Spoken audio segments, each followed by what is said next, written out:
لا حول ولا قوة الا باللہ العلی العظیم اعوذ باللہ من الشیطان الرجیم بسم اللہ الرحمن الرحیم۔ السلام علیکم ورحمۃ اللہ وبرکاتہ۔ مومنین، ہم آپ تمام مومنین کی خدمت میں امام حسین علیہ السلام کا راہ سفر بیان کر رہے ہیں۔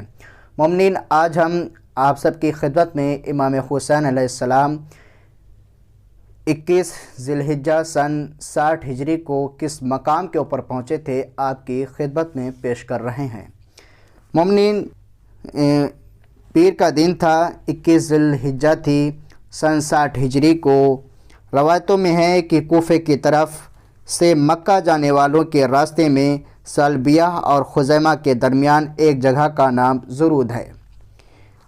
اس کا خزیمہ سے 1 میل کا فاصلہ ہے۔ یہاں پر ایک بہت بڑا حوض تھا، جبکہ مراسد الاطلاع کے مطابق یہ جگہ مکہ کے راستے پر رمل کے بعد واقع موجود ہے، اور یہاں پر قصر اصفر بھی ہے، شاید وہی قصر زرود ہو۔ زرود کے مقام پر ایک خاص واقعہ رونما ہو چکا ہے جسے یوم زرود کہتے ہیں۔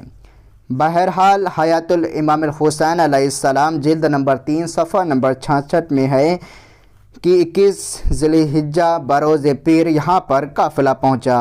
امام علیہ السلام نے یہاں سے کچھ فاصلے پر چند خیمے لگے ہوئے دیکھے۔ پوچھا یہ خیمے کس کے ہیں؟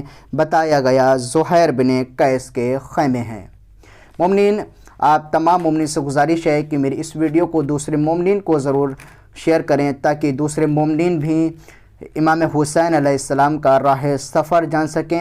اب اس کے آگے میں مومنین ہم زہیر بن قیس کی ملاقات جو امام حسین علیہ السلام سے ہوئی تھی وہ ہم پیش کریں گے۔